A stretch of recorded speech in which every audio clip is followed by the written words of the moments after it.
इलाहाबाद प्रयागराज में police security के बीच में पुलिस कस्टडी में दो एक्यूज थे, उनको पॉइंट ब्लैंक रेंज से शूट कर दिया गया, दोनों की डेथ हो गई है। काफ़ी हाई प्रोफाइल मामला था। इस पूरे मामले को आप कैसे देखते हैं?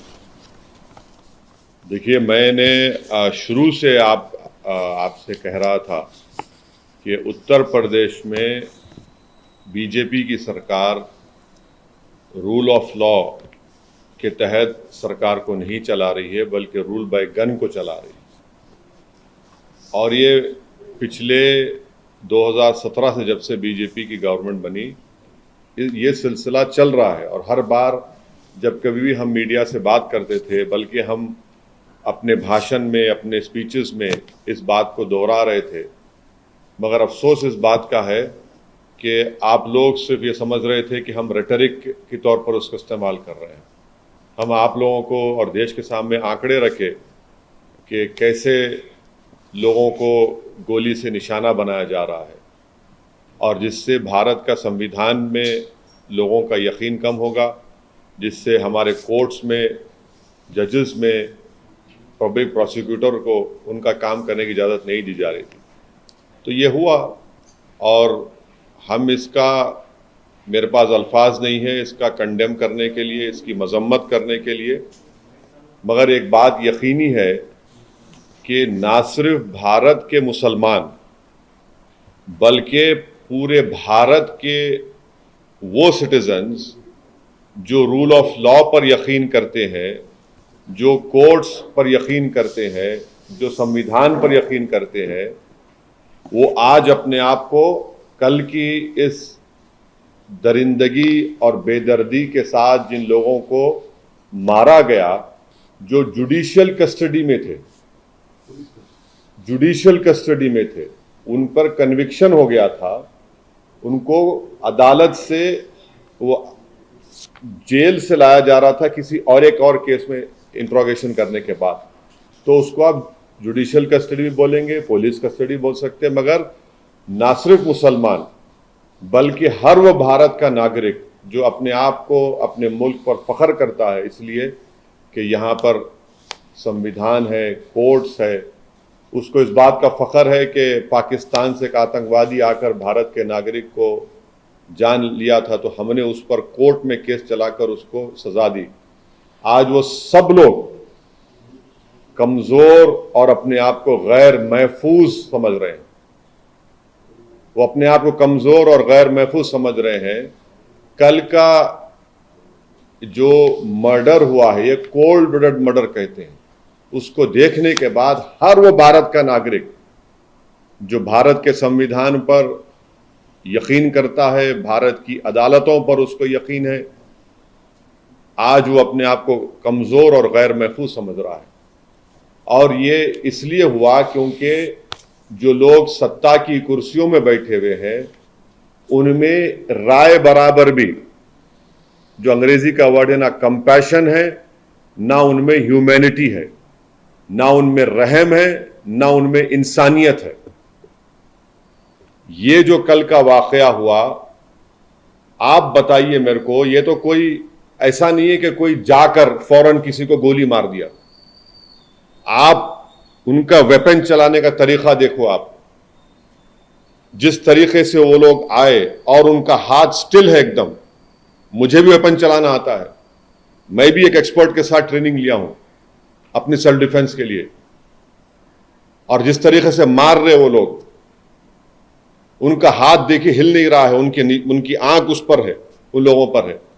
उनको मालूम था कि पहले कहां पर, किस जगह पर मारना। तो ये एक कोल्ड ब्लडेड मर्डर है, और ये लोग प्रोफेशनल हैं। और कितना इसमें उत्तर प्रदेश की बीजेपी की सरकार का इसमें रोल है, कितना इसमें ये कौन लोग हैं जो जाकर पुलिस की मौजूदगी में और मीडिया की मौजूदगी में, बल्कि लाइव टेलीकास्ट भी हो रहा था, वो इस तरह का कोल्ड ब्लडेड मर्डर करते हैं। तो ये इसके लिए जरूरी है कि सुप्रीम कोर्ट मॉनिटर्ड इसमें इन्वेस्टिगेशन होनी चाहिए, कमेटी बननी चाहिए, मैं सुप्रीम कोर्ट से दरख्वास्त करता हूं, प्लीड करता हूं, क्योंकि 28 मार्च के दिन सुप्रीम कोर्ट ने एक फैसला दिया था कि कल जो लोग मारे गए उसमें से एक शख्स ने, जो एक मुसलमान एक्स एमपी है, जो एक मुसलमान एक्स एमपी है, वो कोर्ट को गए थे कि मेरी जान को खतरा है सुप्रीम कोर्ट को। तो सुप्रीम कोर्ट ने यह कहा था कि जब आप जुडिशियल कस्टडी में है और आपको पुलिस कस्टडी में लेकर जा रहे तो स्टेट की जिम्मेदारी है। अब सुप्रीम कोर्ट इस मसले को सो मोटो ले और सुप्रीम कोर्ट एक कमेटी बनाए, सुप्रीम कोर्ट एक इन्वेस्टिगेशन टीम बनाए, टाइम बाउंड तरीके से उनको टाइम दिया जाए और उस इन्वेस्टिगेशन टीम में उत्तर प्रदेश का कोई भी ऑफिसर ना हो।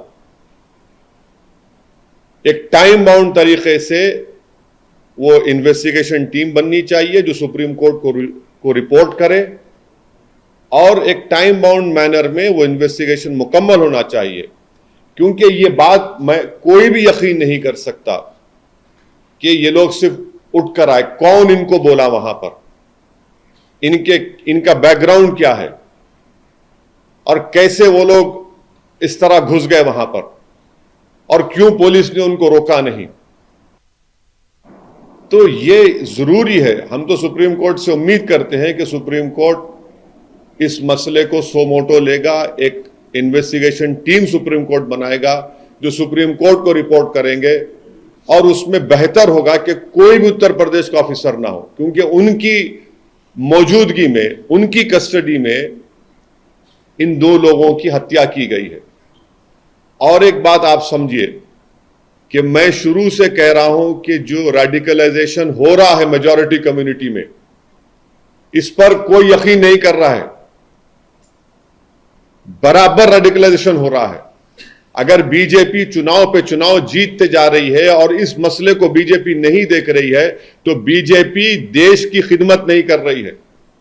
ये कौन है? अगर ये जो कल जो लोग हत्या किए, अगर इनका ताल्लुक उत्तर प्रदेश सरकार से नहीं है, मैं सवाल उठा रहा हूं, मुझे नहीं मालूम है नहीं है, अगर नहीं है तो फिर ये रेडिकलाइज कैसे हुए और इतना वेपन उनके पास कहां से आया? ये कोई कट्टे नहीं थे, एक साथ मारे जा रहे हैं और कहीं पर भी वेपन ब्लॉक नहीं होता उनका हाथ देखिए आप। ये रेडिकलाइज एलिमेंट से अगर ये उत्तर प्रदेश की सरकार से नहीं है तो ये रेडिकलाइज, हाईली रेडिकलाइज है और बीजेपी इसको ब्रश असाइड करती है। नहीं कुछ हो नहीं रहा है। अरे भाई कैसा नहीं हो रहा है? देखो ना ये लोग कौन है। गोली मारकर कौन सा रिलीजियस नारा क्यों लगाते आप? इनको आप आतंकवादी नहीं कहेंगे तो क्या कहेंगे? देशभक्त कहेंगे इनको आप? क्या इनको आप फूल का हार पहनाएंगे ले जाकर ये लोग? और जो लोग टीवी के स्टूडियोज में बैठकर जश्न मना रहे थे एनकाउंटर का, शर्म से डूब मरो तुम लोग वल्चर्स हो। अब खाओ उन लाशों को जो पड़ी हुई वहां पर। आप जश्न मना रहे थे ना एनकाउंटर का, अब देखिए क्या हो रहा है। ये क्यों आप भूल रहे हैं कि आज बीजेपी सत्ता में, कल कोई और होगा तो यही नंगा नाच चलेगा, यही इंसानियत के ऊपर ये बर्बादी होगी। जब क्या करेंगे आप लोग? जश्न मना रहे थे, मनाइए जश्न आज आप। हम यही कह रहे थे कि जश्न मनाओ जब जमहूरियत कामयाब होगी, जश्न मनाओ जब कोर्ट सजा देगा, जश्न मनाओ जब संविधान और मजबूत होगा, लोकतंत्र मजबूत होगा। मगर आप लोग जश्न मना रहे हैं कि हो गया एनकाउंटर। अब देखिए, पहले जब तक लाइव विजुअल्स नहीं आए थे, कई टीवी चैनल चला दिया, एनकाउंटर हो गया उन लोगों का। उसके बाद जैसे ही मीडिया के सामने पिक्चर्स आए कि मीडिया की मौजूदगी में एनकाउंटर हुआ, वो पूरे जो चील कौवे हैं खामोश बैठ गए। उनको समझ में नहीं आया कि अब कैसा उसका दिफा करें, कैसा उसको जस्टिफाई करें। इसीलिए हम कह रहे हैं कि आप समझिए इस बात को, एनकाउंटर सलूशन नहीं है, बल्कि मैं आपके जरिए से देश को याद दिलाना चाहता हूं कि यही इस तरह के सिलसिला शुरू हुआ था जब विश्वनाथ प्रताप सिंह के भाई की हत्या हुई थी 89